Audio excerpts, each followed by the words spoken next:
Hello guys, good morning, good morning. Ayan, so dito tayo sa kotse. Naghihintay tayo sa mga bata. Mayroong birthday party. So driver tayo ngayon. Ang lamig pa rin dito sa England guys. 3 degrees at the moment. Kanina ay 1 degree lang.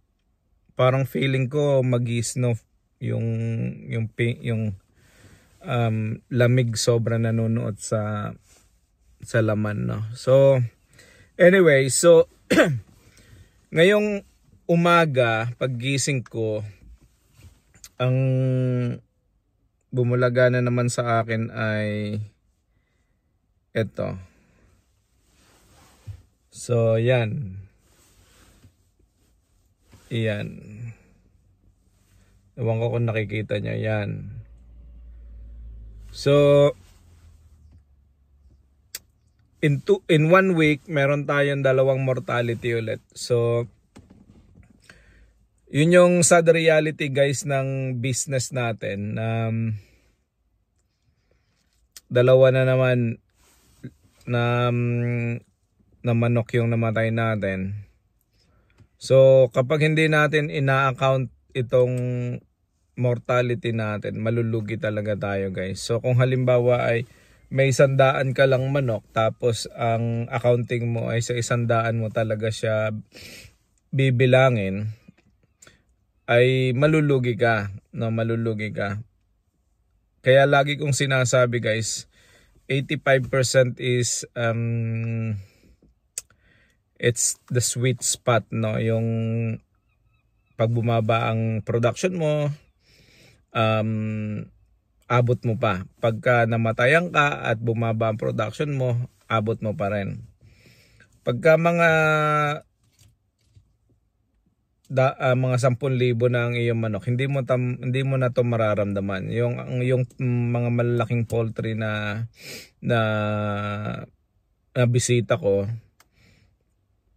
ang kanilang 10,000 expectation is 12,000 ang kanilang karga. So ibig sabihin, 12,000 ang kanilang manok, pero 10,000 lang in-expect nila na production. So ganun yung kanilang ratio. So ang laki nung, kahit mamatayan sila ng 2,000 sa isang cycle, bagamat malaking numbers yon, hindi masyado nararamdaman kasi marami yung kanilang mga manok.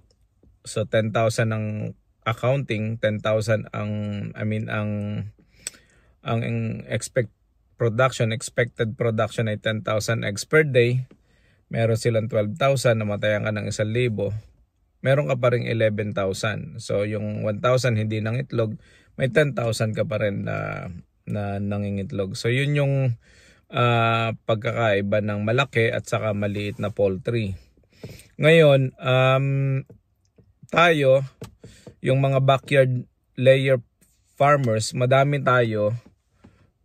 Kung tutusin, pag pinagsama-sama yung mga maliliit na layer poultries, no, yung mga katulad natin ng mga 100 to 2,500 pataas, no, 2,000 to 5 at mga 4,000 pataas, madami tayo kasi actually isa tayo sa mga sources ng itlog na malaki. Kasi maliit lang tayong tingnan kasi hiwa-hiwalay tayo, hindi tayo magkakasama.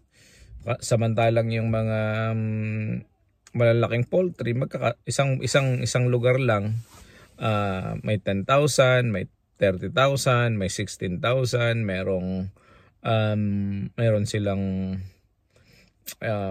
40,000, ganon. Merong ang poultry na milyon ang laman, no, katulad nung sa San Miguel, no. So pero tayong maliliit, marami din tayo kung pagsasama-samahin tayo. Pero ang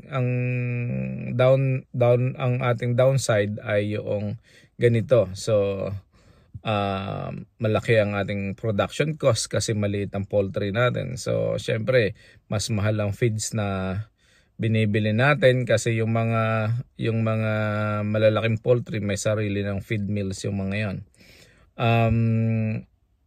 Ayun, tapos tayo, pag namatayan tayo ng sa 2, 5, medyo ramdam natin kasi syempre bibili natin yung ating manok ng sabihin mo ng 400 pesos. Pag namatayan tayo ng 5 o 10 sa isang buwan ay malaking bagay na yun, malaking kabawasan na para sa ating profitability, no? So at kung kukwentahin mo din, pag namatayan ka ng 10, ilan ang ipoproduce nun sa isang araw, 10 itlog. Tapos itatimes mo yun sa 30, magiging 30, isang buwan na yun, isang tray na yun. I-times mo yun sa 20 days, sa 20 months, malaking pera na rin yun. So halimbawa ay 30 eggs times ang 20 months. So 20 months kasi ang isang cycle, 600 eggs na din yon, times mo na lang sa 7. May 4,200 na nawawala sa iyong profit, no, bilang isang layer owner, no. So small backyard layer farmer. So yun guys,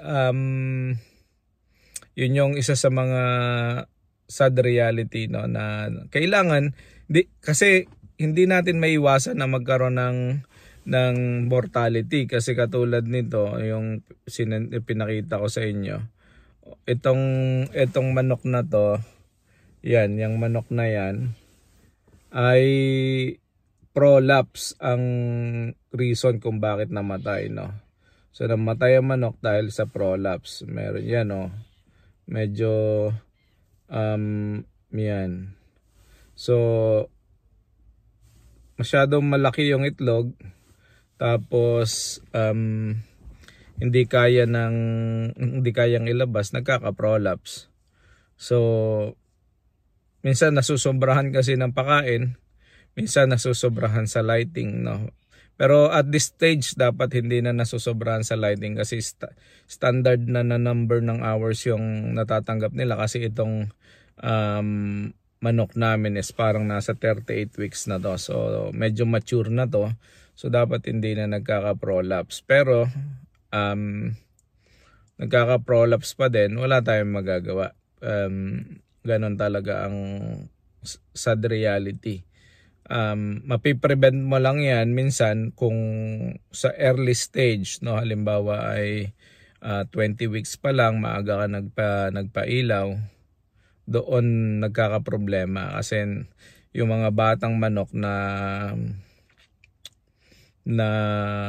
pupersa na mangitlog habang hindi pa handang mangitlog, no, yun yung mga dahilan kung bakit nagkakaroon ng prolapse sa early stage ng farming. Pero pag mga 30 plus na weeks, may edad na manok, no, medyo dapat hindi na nagkaka-prolapse kung maayos yung feeding system at saka yung lighting system. So dalawa lang naman yan guys, dalawa lang, feeding system at saka lighting system. Kapag sakto na 110 grams lang pinapakain mo, hindi dapat magkaka-prolapse kasi sakto lang talaga yan, no. May science behind it, kaya pinapakain ng 110 grams lang. Pag kumain ng sobra, ang tendency lalaki yung mga itlog. Pagka pinailawan mo ng sobra at saka ang mas maaga, ang tendency na pupersang mga itlog yung mga hindi pa dapat mangitlog, no, yung mga bata pang manok. So yun lang naman, dalawa lang. Pag sakto yung iyong feeding program, pag sakto yung iyong lighting program, dapat hindi ka masyado magkakaproblema. So that's the principle anyway. Pero yun, ganun pa rin. Sa 1,100 na manok ko guys, ang namamatay na sa amin na mga simula nung Mayo guys, simula nung Mayo na nakuha namin yung first batch, ang namamatay na sa aming manok ay 36 na. So 36 heads na yung namamatay nating manok. So medyo marami-rami na. So imaginein mo yung 36 kung hindi mo i-account yun guys sa na losses. So yung 36 mo times 30 kasi 36 one egg per day. So 30 days times mo ngayon sa 20 months na isang cycle. Times mo ngayon yan sa 7 pesos. 151,000 kung tutusin ang potential na income mo kung hindi ka mamamatayan. 151,000 sa isang cycle. Malaking kawalan kung ikaw ay small farm layer farmer. So guys, yon kinikwento ko lang sa inyo kasi gusto ko na maging handa din kayo sa ganitong mga klase ng challenge, no? So something that we can't really predict kung mangyayari o hindi sa inyong farm, pero pag maayos yung inyong pagpapakain, maayos yung pagpapainom, lahat ng mga bagay ay magiging maayos. So yun lang. God bless. See you all sa susunod nating video. Bye bye. God bless.